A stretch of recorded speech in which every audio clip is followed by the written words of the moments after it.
What's up guys, I'm Taylor Thrasher. Welcome back to the channel. Today we're going to start a mini series. We're going to call it GB&R.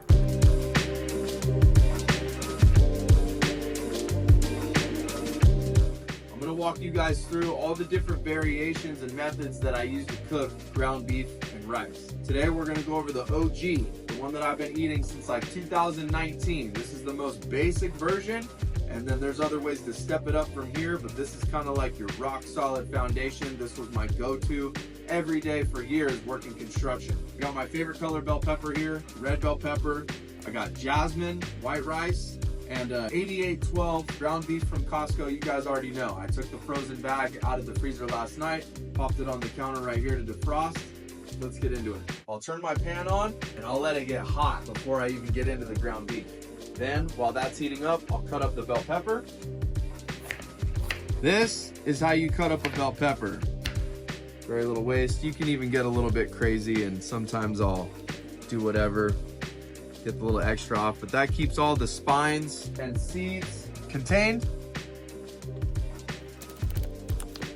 I go for like 1/2-inch slices, just about, and then same thing. Turn it about a 1/2 inch the other way while the pan is preheating. All right, there you go. So you got your bell pepper cut up, pan's heating up, and then here's what I do with the ground beef. Dump it out of the bag, into the pan, leave it there for a while. Let it get nice and dark brown on that side, build a little bit of a crust. That's gonna add to the flavor and the texture, so it's not just some mushy gray lump of nasty ground beef. So then, I'll take it, look at that sweet color on there.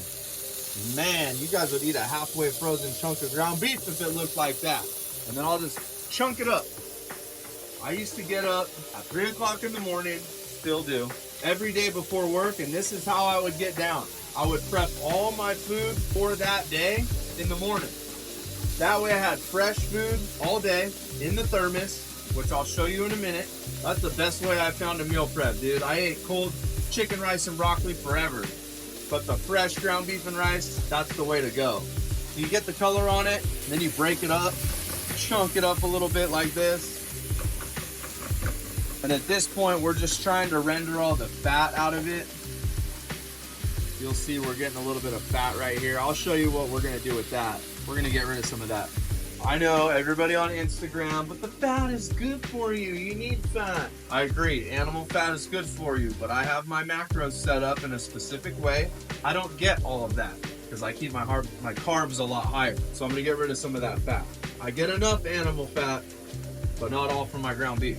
I got fat doing that for a while. I was like, calories, I'll just leave it in there. Big mistake.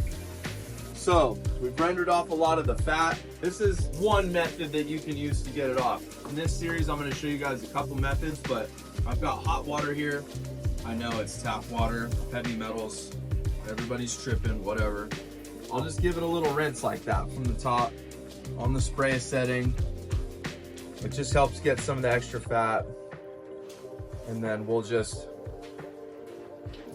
make sure that we guarantee we have a plumber here someday for our drains. If I do it this way in MyFitnessPal, I'll track the 8812 ground beef as 90-10. Sometimes it's probably a little bit leaner. It doesn't always cook out that much liquid fat just from the beef. If I ran it through a strainer, which I can show you guys in another video, maybe I'll track it as like 93-7. This is what's worked for me, and the accuracy, I don't know, based on my physique, it's accurate enough. So we'll come back over here to the stove. You can see there's still a little bit of water, still a little bit of probably fat. Spices. We've got all the spices right here mixed together in this bowl. It's about a teaspoon of cumin, paprika, chili powder, onion powder, and Himalayan pink salt. Be generous with the seasonings. Usually I free-ball it. I thought I'd throw it all in a bowl like that.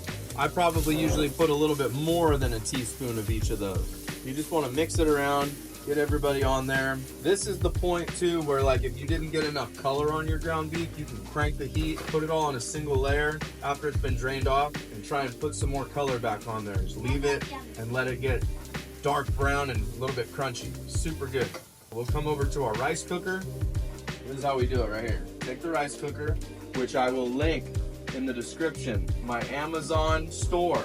I have the rice cooker that I use every day. I have these pots and pans. I have the thermos that I would use every day going to work. I'll link all of those.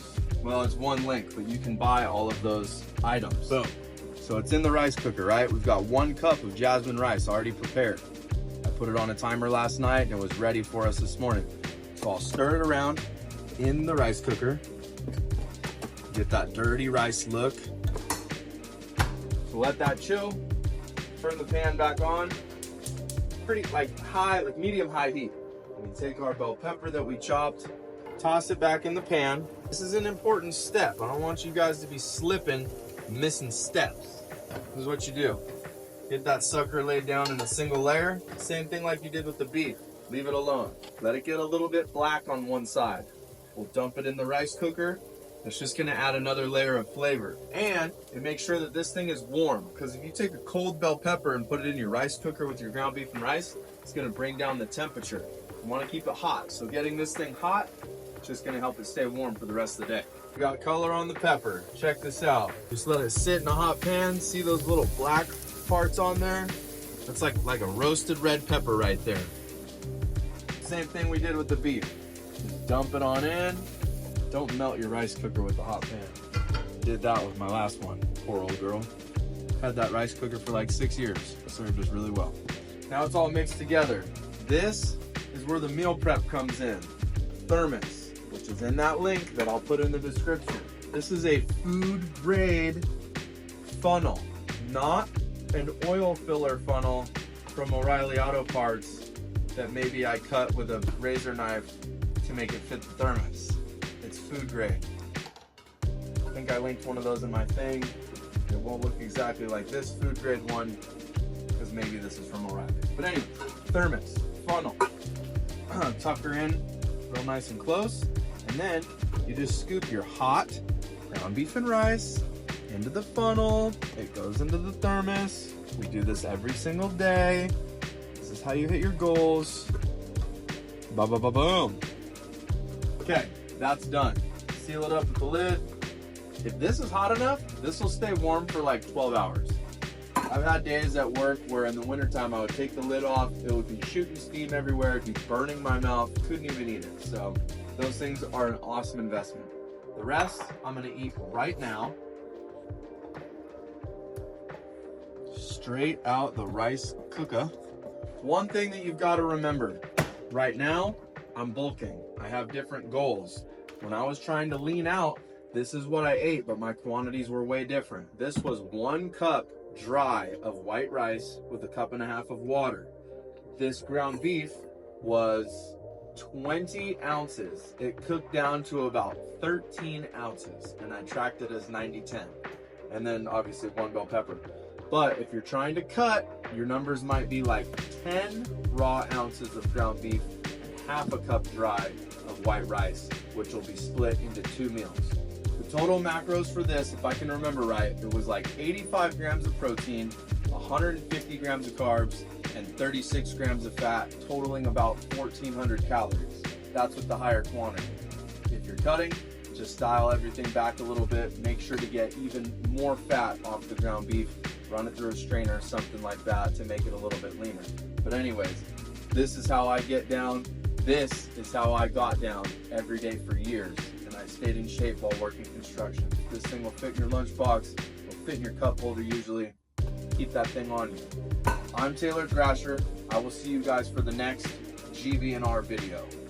Thanks for watching.